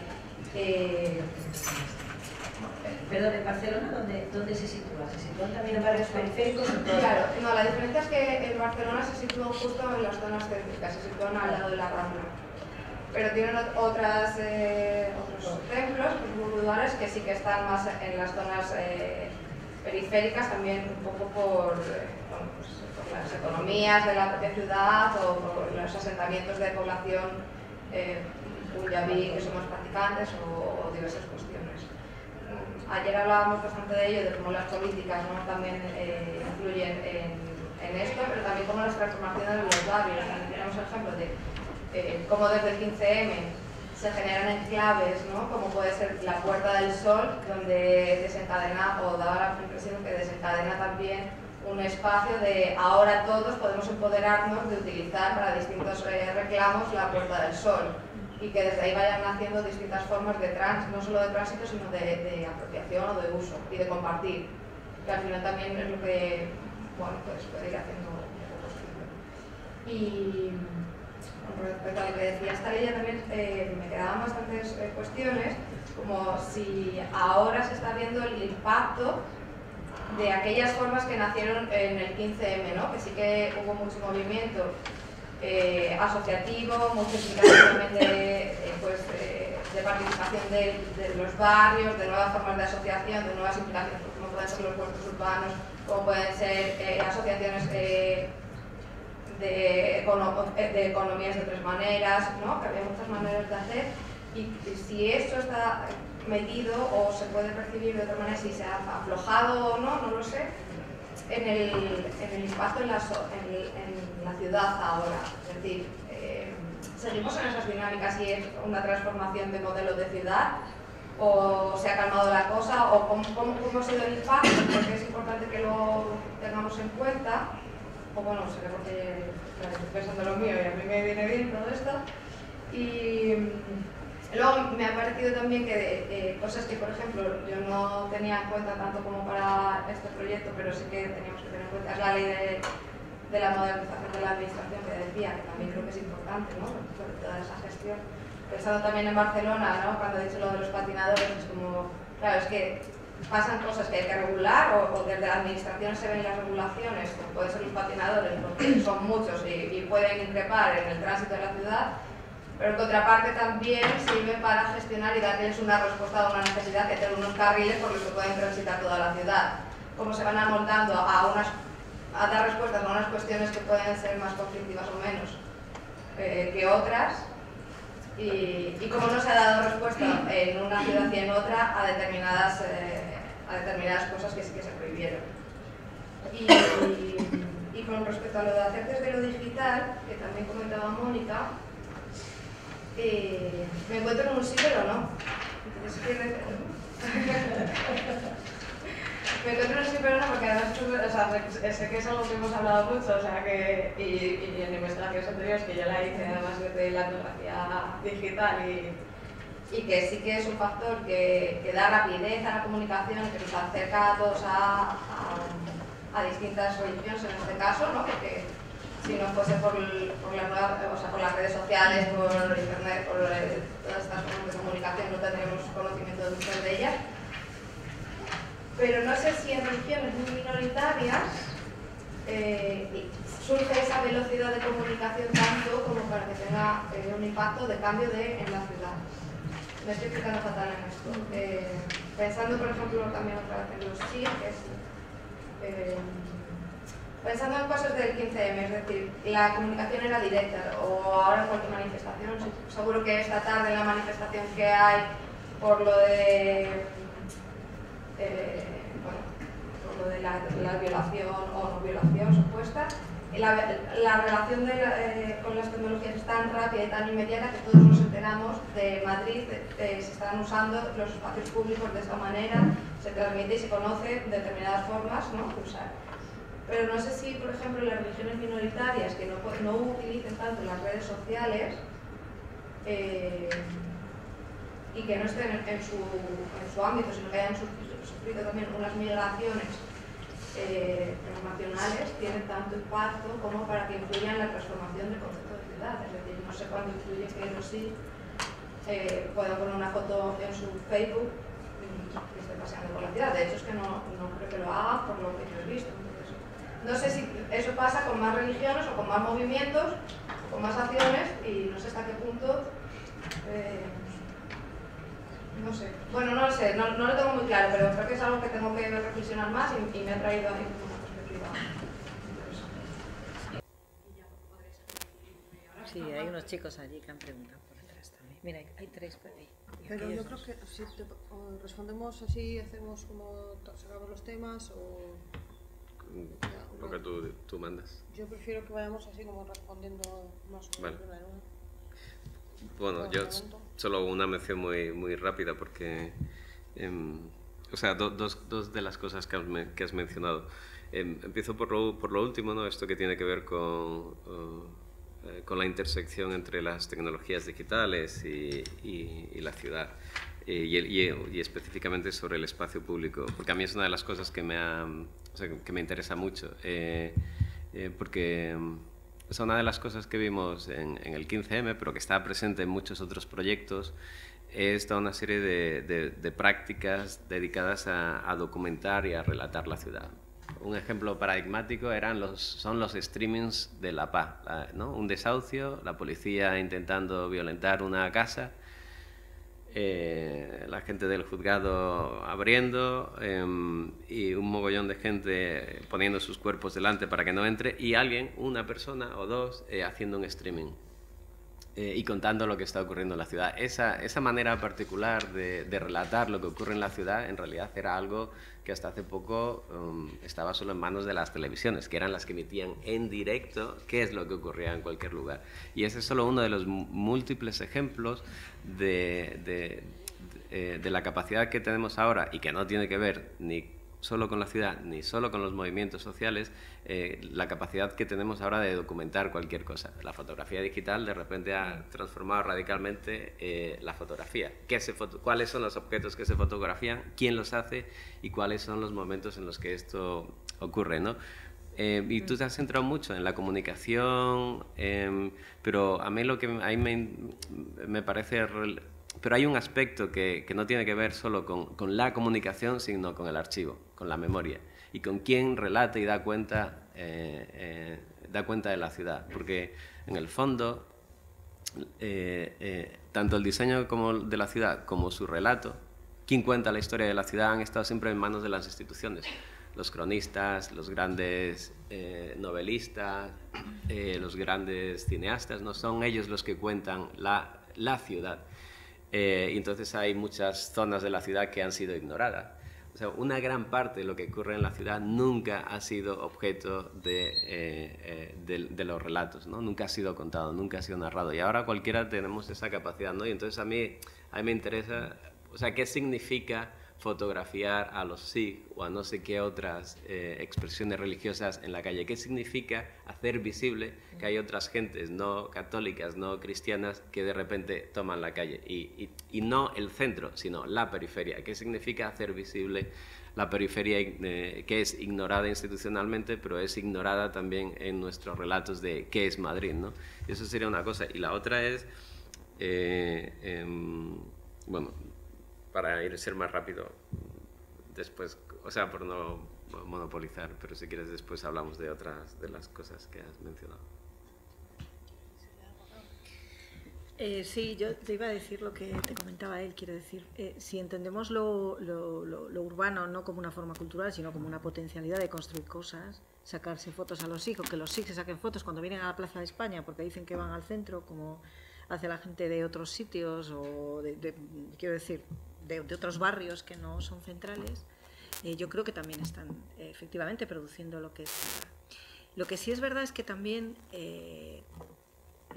partiendo de lo que dice Adolfo, que ciertamente la hegemonía del relato sobre lo urbano ha estado en manos de instituciones, bien es cierto que ahora el relato sobre ahora mismo, me refiero a los últimos 10 años, está también siendo digamos que hay una cierta lucha por ver quién construye el relato del urbano en Madrid. Y ahí ya no son las instituciones, sino que son el Observatorio Metropolitano u otros agentes que también producen un relato sobre la ciudad, muy similar al que sí está muy trabajado en Barcelona, porque yo creo que en Barcelona siempre ha habido mucho más relato y mucho más producción de otros agentes que no eran los institucionales, pero que son actores colectivos importantes. Y yo creo que es importante en toda esa producción de relatos, ya no solo los SIG, que también, sino visibilizar de alguna forma que la propia construcción de la forma cultural urbana está siempre, siempre está en negociación constante. Entonces los SIG, la periferia, el no hay centro para tanta periferia, esto es un movimiento de Villaverde, la asociación, tal, todo eso a mí me parecen formas absolutas. Lo que pasa es que no son cool, o sea, no son demasiado urbanas en el sentido de forma cultural, ¿no? Entonces, bueno, yo creo que por eso es importante, pero lo de sacar, o sea, el Foursquare, simplemente, yo trabajo con cuestiones turísticas y el que la gente se saque una foto, un selfie, lo que dice él, en cualquier sitio, también es una forma de cómo ellos se apropian de ese espacio y lo entienden, ¿no? O lo escenifican de alguna manera. O sea, completamente de acuerdo con todo lo que estáis diciendo ambos, pero es porque también me quedaba la duda de reflexión porque no la he hecho, de mirar también a los que no están en esas, a los que no se hacen fotos, a los que no participan de la difusión, ni de la inmediatez de las redes, ni de la inmediatez de la comunicación, los que se mueven en la invisibilización o forzada o intencionada, ¿no? Pero que también es una perspectiva que no tenemos que perder, ¿no? Que también construyen ciudad desde esa no participación de la gente. Y la inmediatez es una de las formas características del urbano según la sociología clásica. Entonces también están viendo de abrir otras cosas, creo yo. Vale, a ver, hay algunas palabras allí, después Rebeca, después Javier y después Javier. Yo quería comentarte en qué momento la Escuela Sociológica de Chicago comienza a transformar este concepto de lo urbano y identificarlo con las presiones culturales de ciertos espacios, para calificar realmente, sí, porque creo que hay alguna relación para desviar la atención dentro de estas minorías y renegociación constante de los agentes dentro del espacio y por tanto invisibilizar los problemas más importantes, que son ciertas políticas que llevan a la visibilización de unos o otros. ¿Cuándo empieza más o menos? Porque para aclararme cronológicamente, que es importante. Para mí la Escuela de Chicago empieza a trabajar con fuerza en los años 20 del siglo pasado, siglo XX, ¿no? A mí me parece muy interesante porque no creo que fuese tanto un esfuerzo intencional, pero sí que es verdad que finalmente las problemáticas de lo urbano invisibilizan otras problemáticas, como por ejemplo la de la industrialización, en el caso de Estados Unidos, por ejemplo. Luego aparecen cosas como Detroit, etcétera, pero invisibilizan lo que tú dices, ¿no? Performativamente, yo no creo en la teoría de la conspiración, ¿eh? Yo creo que es una cuestión más performativa, más constructiva, que básicamente al final va invisibilizando otras problemáticas. La de clase la he mencionado, probablemente la de la religión también, seguramente las minorías raciales en Estados Unidos también, o sea, seguramente es una construcción de todo. Y la Escuela de Chicago en sí misma también tiene sus diferencias, es decir, no todos piensan lo mismo, todos van igual, sino que era más bien una discusión y trabajaba mucho con cuestiones como más de ecología social, por decirlo así, ¿no? Y hacía muchos experimentos e intentaban solucionar según qué cosas. Lo que pasa es que es verdad, y eso es importante, que digamos la importancia de los relatos del urbano de la Escuela de Chicago es brutal. Quiero decir que ahora estamos efectivamente con actores post, ¿no? Y con otros giros epistémicos, pero sigue siendo sustancial en la sociología, ¿no? Y porque además otros autores pues lo han ido apropiando y lo han ido trabajando hasta cierta manera. Quiero decir, no se queda ahí, sino que, bueno, yo creo que a lo mejor hasta los años 80, en la que hay una crítica importante de todo eso, que viene de mano de Harvey, del primer Castells, Manuel Castells, no sino el que hacía cosas en los años 60, 70, pues hay una crítica importante, pues eso, a la forma de construcción y de organización del espacio desde ese punto de vista y sobre todo poner sobre la mesa cómo eso invisibiliza otros problemas. Lo urbano se come todo lo demás, ¿no? Se come Villaverde, se come, no sé, por poner un ejemplo, ¿no? Y entonces sí es cierto que en ese sentido esa escuela es muy interesante, ¿no? eso. Más cosas, ¿podemos? Perdón, sí. No, bueno, se me mezcla un poco en el sentido porque os escucho hablar de la cultura del urbano capaz, o sea, hablo desde la total y más absoluta ignorancia, por supuesto, porque estos temas a mí me cogen como muy a desmano y no sé muy bien, pero es la sensación que me da en cuanto hablamos del empleo de construir la cultura urbana, por ejemplo, o del empleo de las redes sociales. Yo no sé si en los grupos de religiosidad, de prácticas religiosas minoritarias, antes tú comentabas, por ejemplo, que tenías un perfil muy determinado de gente que está en determinados movimientos o contradiscursos en las ciudades en torno a los huertos urbanos o la forma de entender la ciudad. Yo no sé si los jóvenes que puedan ser sikhs, pero criados en Barcelona, en el barrio de Raval, con una cultura del urbano, afecta directamente su forma de religiosidad y cómo entre actores, no sé cómo decir esto, o sea, gentes que lo traen desde origen o gente que es como más recta en las formas de la fe, no practica esto que decíamos, ¿no? De que decías tú de quién practica, quién no practica, por qué lo practica. Iba un poco relacionado, o sea, igual Mónica me puede ayudar un poco, o lo que hablábamos de Silicon Valley, de las nuevas formas de espiritualidad, quién opta, que era como la gente, éramos los New Age, la gente que tenía acceso, y como la gente de Silicon Valley, destinada a subcontratada, a la limpieza y a otro tipo de lugares, no opta esa forma de religiosidad y se le presupone otra, ¿no? Entonces yo no sé si esto tiene que ver, no tiene que ver, está relacionado, capaz estoy metiendo una gamba muy grande y estoy diciendo una tontería, y entonces me paráis los pies y lo agradezco. Y bueno, ahí lo dejo.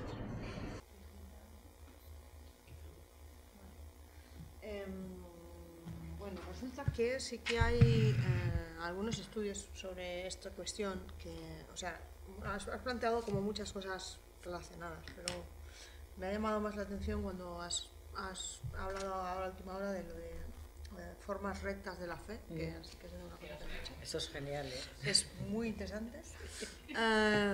Pero sí que hay trabajos, hay un trabajo en particular que me he traído yo aquí, ¿sabes? Es un trabajo súper interesante que se llama La ciudad fundamentalista, y es un trabajo especialmente interesante porque lo que plantea justamente es que el fundamentalismo y las formas rectas de la fe, la renovación de las ortodoxias a partir de los años 70 en las religiones a nivel mundial, es un fenómeno específicamente urbano. Y que esta idea que se tiene y que estaba fuerte en los años 70 y en los años 80 de la ciudad como el espacio secular por excelencia, la ciudad hostil a las formas religiosas, bueno, esta idea pues era una cosa que era una proyección de lo urbano que se había hecho en parte por estas concepciones modernizadoras también de lo urbano como estilo de vida. Lo urbano como estilo de vida era secular, entre otras cosas.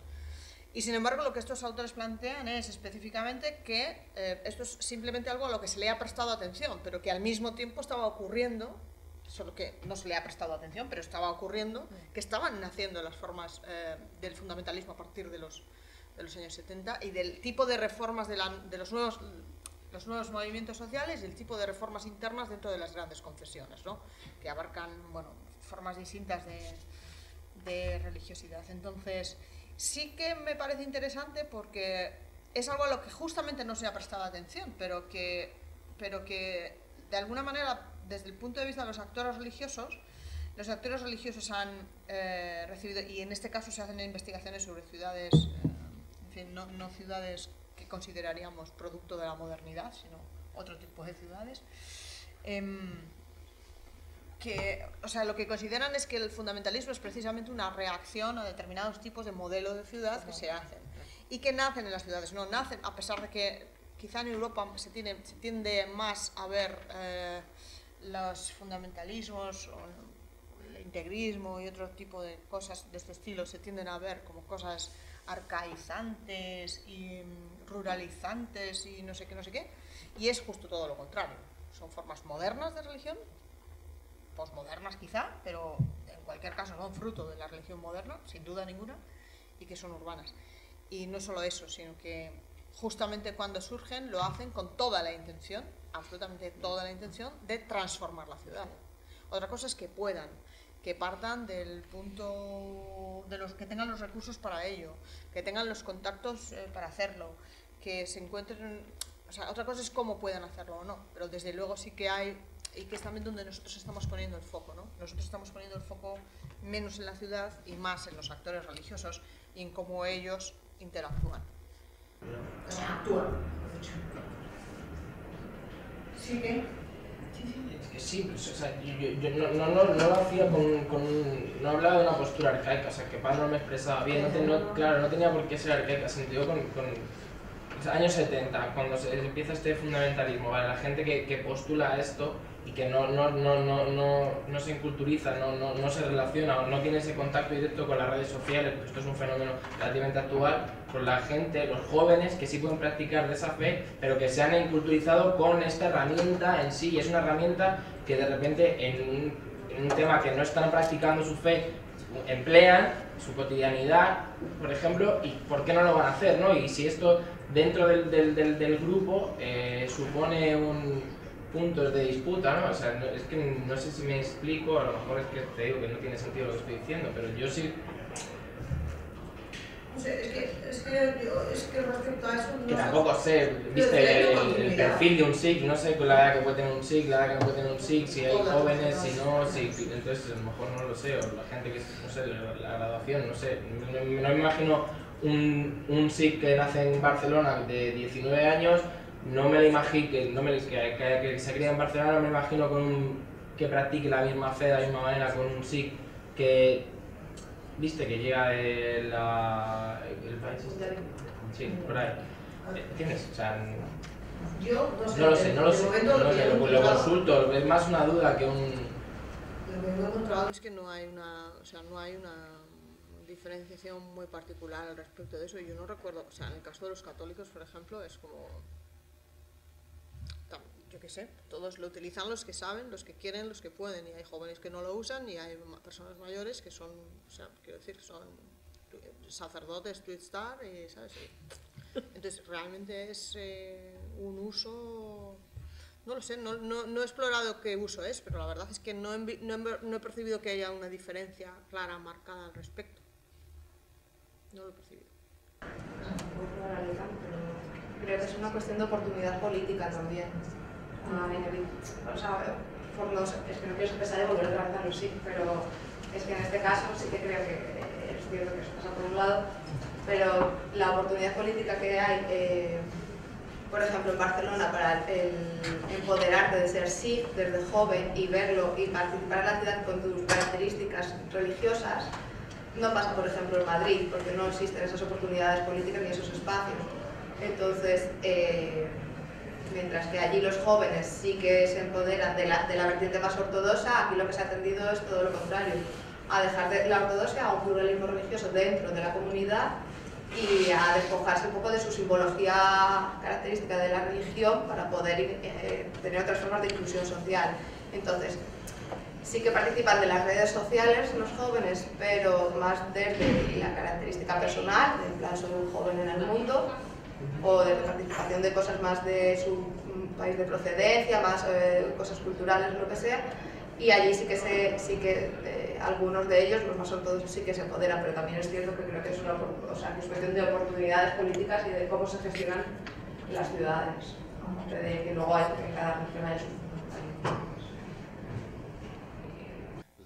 Solo un comentario muy breve.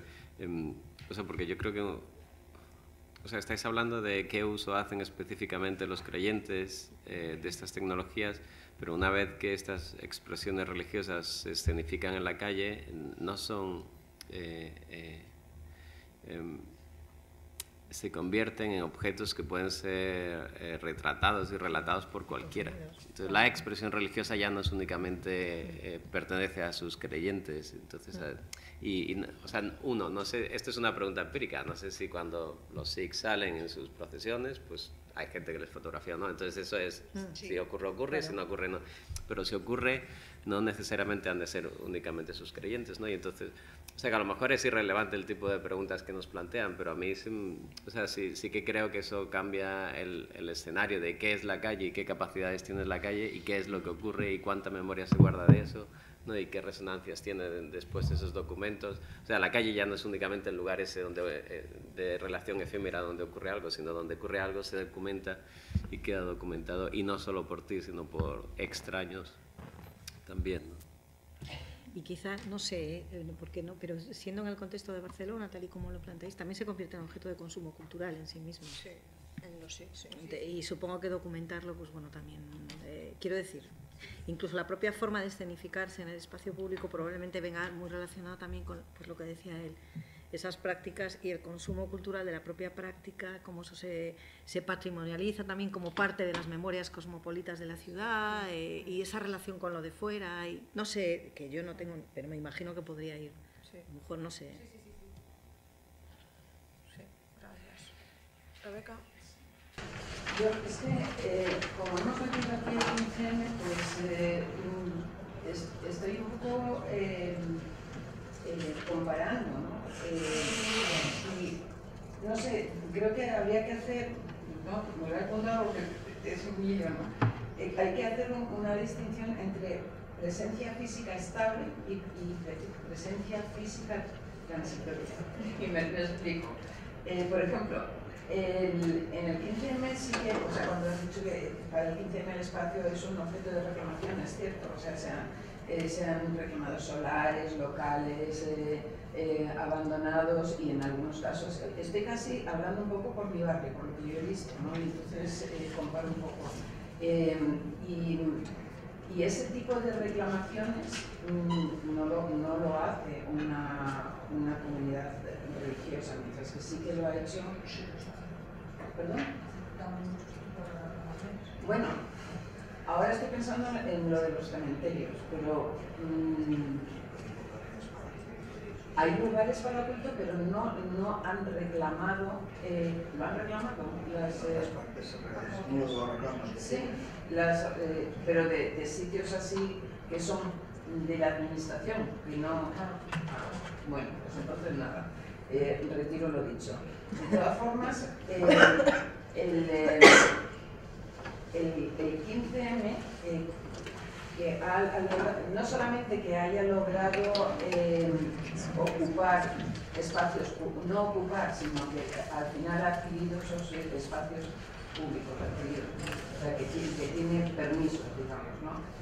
Sí que creo que ha cambiado el aspecto del barrio, o sea, tú antes lo has comentado de los grupos de consumo, pues hay espacios de grupos de consumo que a su vez han dado otro tipo de tiendas, y eso sí que se ve en el barrio. Ha sido muy rápido, pero sí que se ve, ¿no? Un espacio religioso, pues sí, a lo mejor en las iglesias estas que ya tienen mucha tradición, pues puedes ver tiendecitas de figuras o de estatuas, de representaciones religiosas en los alrededores, ¿no? Pero de las comunidades religiosas que estamos hablando o que se hablaron ayer, yo no he visto ningún tipo de... Podría ser, no lo sé. Estoy lanzando cosas así. Salvo, y ahora voy a meter una cuña, salvo el fútbol, como lo hemos podido ver, pues sí, con el Wanda Metropolitano, como ha cambiado totalmente el espacio que rodea el estadio, el nuevo estadio, ¿no? No sé. Y luego me refería a lo de espacio físico de tránsito, pues eso lo hacen tanto el 15M como las comunidades religiosas, ¿no? En manifestaciones, procesiones, charlas, concentraciones, eso lo hacen ambos, ¿no? Pero creo que ya, como antes me habéis llamado la atención, creo que el pedir el espacio de instituciones públicas para determinados actos no lo hacen las comunidades religiosas, ¿sí? Sí, lo hacen. O sea, de locales, de centros culturales, de centros de adultos, pues ya está. Era eso, estaba pensando en ello y yo solamente lo veía en una parte. Me parece interesante que esta comparación que has hecho, porque, bueno, sí, hay, justamente lo que se revela, me parece, es que hay una serie de, o no sé, unos cuantos, o uno, no sé, repertorios de movilización que vienen de los usos que se han hecho en movilizaciones, bueno, acción colectiva en el espacio público, y que en la actualidad los grupos religiosos están haciendo lo mismo. Es que están haciendo lo mismo. Estábamos trabajando con un concepto que es el concepto de eventización. Y una de las cosas que estamos encontrando es que hay una transformación en las prácticas religiosas del rito al evento. Entonces, en esta transformación, una de las cosas que nos encontramos como parte de ese asunto es que los grupos religiosos, no solamente por las manifestaciones y las procesiones, cuya comparativa además permite claramente ver que primero fueron las procesiones y después las manifestaciones, en algunas de sus formas más principales, más llamativas, ¿no?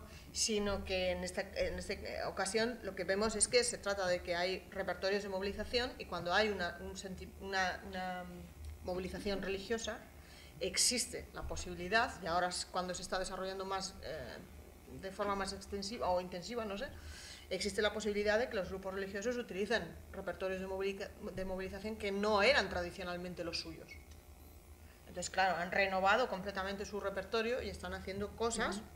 Yo sé, el caso del 500 aniversario que expusieron ayer Sergio y Borja, por ejemplo, es característicamente ese caso, ¿no?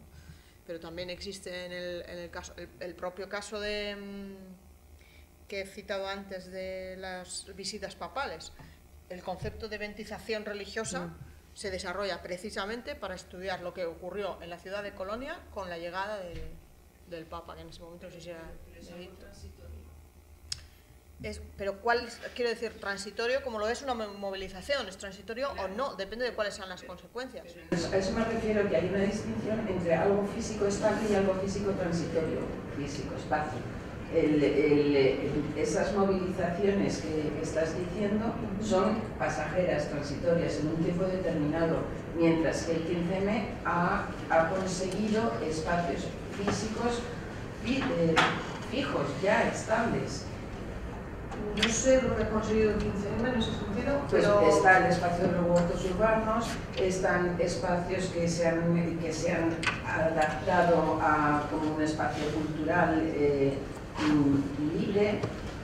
Distintos grupos religiosos han conseguido hacer centros de oración en espacios públicos donde antes no se hacía oración, por ejemplo, celebraciones en espacios donde antes no se hacían celebraciones litúrgicas, y otros tipos de accesos a espacios que están relacionados tanto con cuestiones de movilización como con cuestiones más rituales, que sí son más estables en el tiempo, no estables, sino que son cíclicas, entonces son repetitivas. Luego, aparte, también hay una cuestión. Son, como has dicho, transitorios, pero en esa transitoriedad habría que tener en cuenta que los grandes eventos, y a lo mejor los religiosos no todos, y claro, no de una forma desigual, pero los grandes eventos hacen que los espacios queden anclados a una memoria determinada de ese espacio y a una semántica de ese espacio. No es casualidad que los grupos cristianos, y a veces van también grupos judíos, por ejemplo, que son contra la interrupción voluntaria del embarazo, se manifiestan en las zonas centrales, no se manifiestan en Colón, por ejemplo, ¿no? Cuando hay ciertas cosas. Entonces, esto es característico, y esto quiero decir, es transitorio, pero hasta cierto punto, porque al final de alguna manera o nos estamos habituando a una simbólica de la ciudad determinada, o no sé muy bien cómo expresarlo, pero bueno, la transitoriedad es también pensada desde un punto de vista físico, porque hay otras formas de permanencia, como es la memoria. ¿El qué? Lo de la arquitectura ambulante.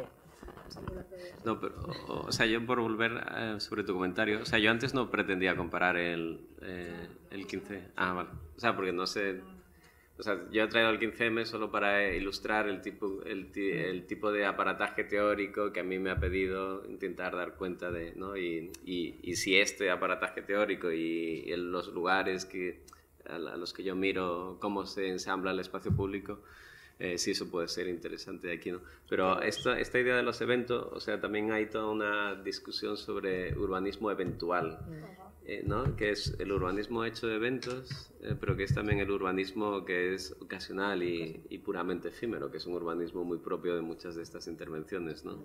Entonces eso no sé si puede ser interesante. Y después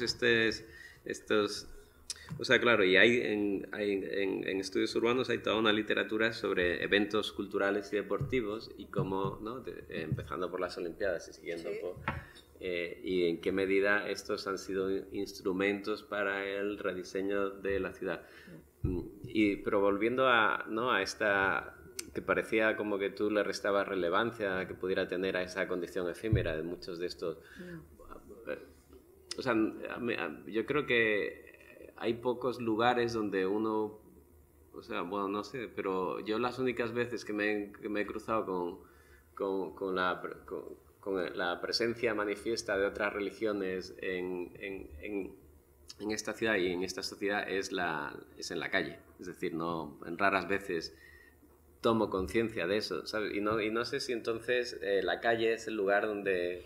¿no? El lugar donde hacer visibles públicas las cosas, ¿no? Esto de Bruno Latour de making things public. No sé si la calle es el lugar donde de repente podemos hacer visible que la composición religiosa de la sociedad en la que vivimos es distinta de la que tradicionalmente hemos pensado, ¿no? Si es el lugar donde asamblear y ensamblar otras creencias religiosas que permanecen ocultas y literalmente en la periferia de la ciudad, pero también en la periferia de la sociedad, ¿no? Bueno, no sé si... Bueno, yo de las expresiones públicas las veo desde otro punto de vista. Yo soy economista y yo lo veo desde la mercantilización de la religión y cómo esto genera eventos de espacio público, como las tiendas, como los eventos públicos que generan movilidad de gente, etcétera, etcétera. Entonces, esto tiene que ver también con otro aspecto, que tiene que ver la tolerancia. O sea, hasta dónde existe una tolerancia para las manifestaciones religiosas, sobre todo aquellas que son minoritarias, ¿no? Y una cosa es la tolerancia del ciudadano de a pie, y otra es tolerancia institucional, ¿no? Es decir, yo puedo tolerar eventos como el que se decía ayer de los evangélicos, que es una religión cristiana, no tan diferente de la mayoritaria de la ciudad, pero hasta dónde puedo tolerar una manifestación de esa magnitud, por ejemplo, del Islam. Pues entonces, ahí también juega mucho con la posibilidad esta de expresarse públicamente o no, y qué espacio de la ciudad quiero ocupar. O sea, a lo mejor si yo quiero pasar desapercibido, me voy a las periferias donde no me van a notar, ¿no? Si quiero manifestarme, voy a estar en el sol, donde todo el mundo me va a ver. Sí, yo creo que esta es una reflexión muy interesante que encaja con el tema de la visibilidad, del hacerlo público como hacerlo visible en la calle. Porque una de las cosas que nos hemos dado cuenta, que los propios grupos musulmanes con los que hemos hablado lo decían, bueno, es que son muy conscientes de que particularmente los musulmanes tienen una visibilidad distorsionada extra. Entonces, no solamente no son invisibles, sino que son hipervisibles en un sentido en el que no pueden controlar. Con lo cual se encuentran en una situación un poco diferente del resto de grupos religiosos. Y una de las cosas que justamente decían es, ostras, si hacemos una manifestación contra el terrorismo, vamos todos los musulmanes, llenamos, que podemos llenar, Colón o el Paseo del Prado o tal, y esto es una reflexión que hacen ellos, bueno, lo siguiente que pasa es que nos echan a todos del país. O sea, la que se organiza realmente es tremenda. Entonces, claro, la propia presencia en la calle implica unas ciertas condiciones de visibilidad, y no solamente eso, que yo creo que también es importante, unas condiciones para decodificar, es decir, para inteligir, porque cuando has dicho al principio, Adolfo, que no te habías encontrado nada de religión en todo este tiempo que habías estado haciendo, bueno, pues yo decía, no puede ser que no se lo haya encontrado. Pero es verdad que muchas veces nos encontramos cosas, claro, pero nosotros estamos como ahí como muy entrenados en identificar símbolos religiosos que no son conocidos y que a lo mejor, claro que te has cruzado con ello, pero no se descodifica porque es un tipo de lenguaje particular y yo qué sé, que es que la visibilidad sufre de las mismas consecuencias, o sea, de las mismas problemáticas de la comunicación en general, que es, bueno, o lo descodificas o no lo descodificas, entonces, bueno, y en este caso también ocurre eso. La cuestión es que, como ha dicho María, ¿no? El espacio forma parte de la forma en la que se está construyendo la comunicación. Quizá no es un determinante absoluto, no tiene por qué serlo, pero sí que forma parte de eso. Y sin duda, a veces a mí nos cuesta diferenciar bueno, a mí por lo menos me cuesta diferenciar entre el espacio público y la calle, porque yo casi todo el tiempo estoy pensando en la calle. Y no es lo mismo, pero inevitablemente sale pensar en la calle. Javier, bueno, sí que un poco relacionado con lo que estamos hablando ahora mismo, sobre todo preguntándote, viendo lo que estás estudiando, porque nosotros veíamos eso, ¿no? El ensamblaje, que el espacio como algo material cambia mucho, que si por ejemplo es una plaza como Sol, un centro urbano muy prototípico de lo que se considera urbano por una mayoría hegemónica, o por ejemplo, ya Lavapiés, que sigue estando muy céntrico, pero ya no es Sol, no es el kilómetro cero, o por ejemplo Marconi. Entonces veíamos que hay una clara diferencia de esos lugares, de lo que significan, de la repercusión que puede tener hacer un acto en uno de estos espacios. Y lo que ya no teníamos muy claro es la diferenciación de un cada uno, cómo sistematizarlo o categorizarlo, y si tú lo mapeo en tu trabajo haces estas distinciones entre un centro, por ejemplo, de una ciudad global a un centro según la actividad de los propios actores.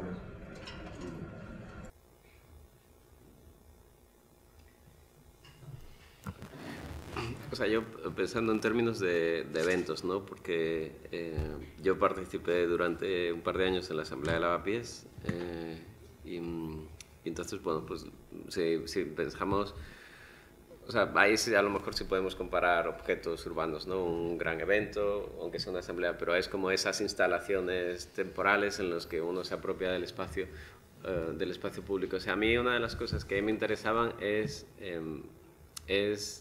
o sea, todo el ensamblaje que no está visible y que es necesario para que esos objetos urbanos se instalen en la calle. Porque, cosas muy simples, ¿no? Una asamblea de 50 personas en la Plaza de Cabestreros o en la Plaza de Lavapiés o en el Parque del Casino, pues requería 2 o 3 reuniones previas antes de la semana. Tú llegas a la asamblea y aquello de repente ha emergido en mitad del espacio público como una seta, pero no, tiene todo un trabajo detrás, ¿no? Entonces, pues estaba reunido, había que revisar la asamblea el acta de la asamblea anterior para saber cómo o sea, las asambleas o sea, y estamos hablando de un objeto muy pequeño, ¿no? No una reunión de 5.000, 10.000, 100.000 personas. Se decidían en esas reuniones cuáles eran los temas que se iban a tratar, quién iban a ser los moderadores, las personas que tomaban actas, se medían los tiempos y se calculaban los tiempos que iba a tener la asamblea, esto va a durar tanto, esto va a durar cuánto. Había que tirar de cuáles son los temas, cómo sabemos los temas que tenemos que tratar, porque algunos se han decidido en la asamblea anterior. Tenías que tirar del teléfono móvil, irte al correo de la asamblea, buscar el acta, ¿no? Entonces había toda una metodología para mantener la memoria de la asamblea, que estaban las actas guardadas en los archivos del teléfono móvil y alguien tiraba de ello, ¿no? Entonces ese evento que dura 3 horas de 60 personas en realidad había desarrollado toda una serie de metodologías que tenían que ver con documentar lo que antes había ocurrido, con organizar el espacio público, con organizar la discusión entre extraños, que discutir sobre política con extraños, como ocurría el primer año, es una cosa bastante complicada en la calle, ¿no? Y entonces, o sea, yo no he hecho una categorización de distintos tipos de espacios, pero sí me he preocupado por entrar muy en detalle etnográfico, ¿no? De esos objetos urbanos inusuales que aparecen en la calle. De hecho, en la revista, o sea, si los pensamos en términos de reuniones, había un monográfico reciente en la revista del J. Wright, del Journal del Instituto Antropológico del Reino Unido, es justo sobre meetings, ¿no? Entonces, que es una reunión, o sea, cómo pensamos antropológicamente una reunión, ¿no? Porque nos pasamos la vida reuniéndonos, es como aquí, y hay como 1001 metodologías distintas de reunión. No sé si un gran evento se puede pensar desde ahí, pero bueno, a lo mejor...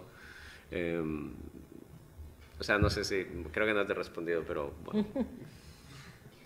No sé si tú conoces alguna clasificación de los espacial, de ese estilo. No, a ver, lo que os comentaba antes, ¿no? En geografía se utiliza mucho el criterio estadístico. Es decir, a partir de un determinado... Pero que es igual de convencional que el que dice él. O sea, quiero decir, es una convención cualquiera, ¿no? A partir de un determinado número de personas se considera una ciudad y un centro, y a partir de ahí no. Lo que pasa es que a mí lo que me parece interesante es pues lo que tú estás planteando, ¿no? Que evidentemente, aunque sigamos pensando en esa cosa de centros y no centros, si nosotros seguimos pensando en esa cuestión de que existe un centro de una ciudad donde estamos haciendo el trabajo de campo, estamos reproduciendo la forma clásica del urbano, como forma cultural. Pero bien, o sea, que decir, no está ni mal ni bien, es una decisión que tú haces y que implica cosas, pero si realmente lo que haces es tratar ¿cómo decirlo?, de negociar un poco que la problemática urbana no se coma a las cuestiones que ocurren en la ciudad e intentas meter otras cosas, pues a lo mejor eso te implica que a lo mejor en el centro de tu trabajo, centro no geográfico, sino centro, entren otro tipo de variables, porque quizás incluso los centros para las comunidades religiosas, no sé, pero también son otros, no creo que sean la puerta, no lo sé, pero seguro que no son los mismos, seguramente sean otras zonas, unas geografías diferenciales en función de la religiosidad, supongo, ¿no? No sé. No, es que la cuestión, María, es que no sabíamos cómo salir muy bien de eso. Es decir, que discutimos mucho sobre si... Bueno, no mucho, pero discutimos sobre la idea de centro y periferia, y rápidamente la verdad es que estuvimos muy de acuerdo en que centro y periferia era muy pesado, era una dicotomía muy pesada, porque realmente, sí, o sea, que los términos servían para ciertas cosas, pero no para ciertas otras, y había muchos casos en los que eso no se aplicaba, no sé. Es decir, había periferias en el centro y cosas, yo que sé, muy difíciles. La cuestión es que yo creo que lo que plantea Javier, no es que no hemos sabido muy bien cómo solventar eso, cómo tipologizar. Está de acuerdo, claro, que nosotros podemos sin pretenderlo alimentar eso, pero claro, los actores también utilizan eso, ¿saben? Y el centro, y objetivablemente, es verdad que la repercusión potencial, no siempre, depende del evento y de todo, y otras muchas variables, pero la potencial audiencia que va a tener un actor solo no es ni mucho menos que ni siquiera Lavalle, por ejemplo. Pero probablemente a lo mejor, yo no sé qué religión estudias tú. New Age. Claro, quiero decir, probablemente la propia construcción de los New Age en España está muy ligada también a un determinado tipo de personas que siempre han sido muy visibles ya en el centro urbano. Los Sikh a lo mejor no. No lo sé, estoy hablando de oído, que no tengo ni idea de religión, pero lo que decían antes de la visibilidad o invisibilidad, a lo mejor los musulmanes no pueden reunirse en no sé dónde, en Colón o lo que sea, por las propias repercusiones de que pueda tener, y porque nunca han estado en el centro, nunca han sido visibilizados en el centro de la vida urbana de Madrid. Los Sikh a lo mejor en Barcelona sí, por otro tipo de cuestiones, desde mi punto de vista mucho más culturales y exotización de en fin, de la religión. Y no lo sé, esto es una cosa que digo yo ahora que se me ha ocurrido, pero no lo sé. Evidentemente, si ellos tienen unos itinerarios y consumen un determinado tipo de redes, lo que no puedes hacer es obviarlo, evidentemente. Si están participando de eso, a mí me parece importante decirlo, porque a lo mejor ellos mismos también forman parte, y si es los niveles no me extrañaría nada, formarían parte de también intentar reconstruir ese relato de ciudad y de tolerancia y de, no lo sé. Lo que decía Mónica de centro y periferia es cierto, son categorías muy útiles, pero pueden llegar a ser categorías también muy lastrantes, porque en realidad podemos pensar que debe haber disperiferia, pero igual no lo es. Igual el Movimiento por la Dignidad del Sur ha gestionado más millones de euros que cualquier otro barrio de la ciudad.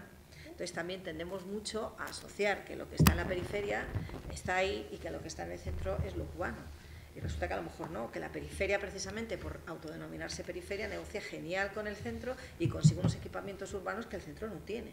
Entonces, quiero decir, por problematizar un poco eso, ahora, si tus sujetos, o no sé, o lo que tú estudias, ellos reproducen el centro, van al centro y se benefician al centro. Chico, pues quiero decir que lo que no vamos a hacer es tampoco convertirlos en una cosa que no es.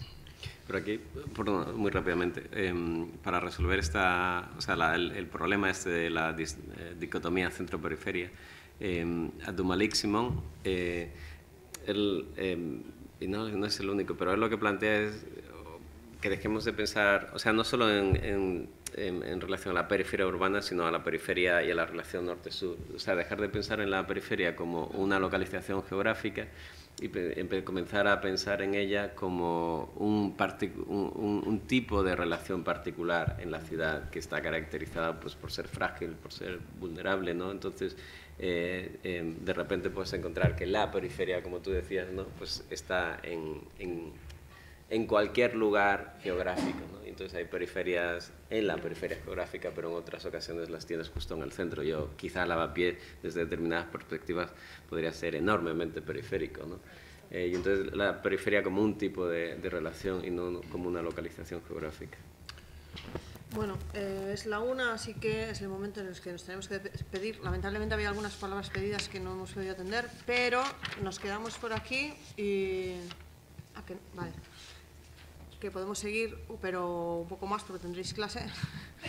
En cualquier caso ya cerramos con esto, ¿vale? Y lo que quería decir era que si queréis seguir charlando o cualquier cosa, pues podemos seguir charlando, y sabéis que tanto Adolfo como María son profesores de la facultad y están disponibles también para vosotros dentro de las horas de tutorías. Yo no, a mí me podéis abordar por cualquier sitio. Por el pasillo, por la cafetería. Hola, no abordamos.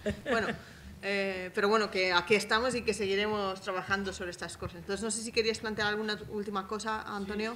Súper rápido, es en el sentido de que hemos estado hablando de medios, de nuevas tecnologías, y estamos vinculando todo el rato a la visibilización, y con la visibilización estamos hablando de la transformación del espacio urbano. Pero a mí me gustaría aportar un matiz, y es que el uso de los medios tecnológicos no solo es la visibilización. Por ejemplo, por mi experiencia, es fundamental para la organización del grupo, en el sentido, en ese sentido, vamos, y solo era eso un poco, que por el discurso que he oído siempre estamos hablando de usos de nuevas tecnologías para visibilizar, pero en realidad no es solo ese uso, y ya está, solo era eso. Y yo puedo decir una cosa respecto a eso. Las nuevas tecnologías no suplen, y al fotógrafo va a notar, pero nunca suplen la organización territorial y la política, nunca. Sirven para organizar y sirven para la metodología, pero al final la movilización política estricta, clásica, siempre es territorial.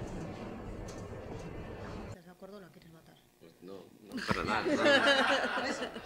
No, o sea, sí, no puedo estar más de acuerdo. O sea, sí, hemos derivado, quiero decir que sí, hemos sido como muy parciales en el relato que hemos hecho, ¿no? Pero sí, yo no puedo estar más de acuerdo. Sí. Pues a la calle todos. Muchas gracias. Muchas gracias. Sacarnos fotos.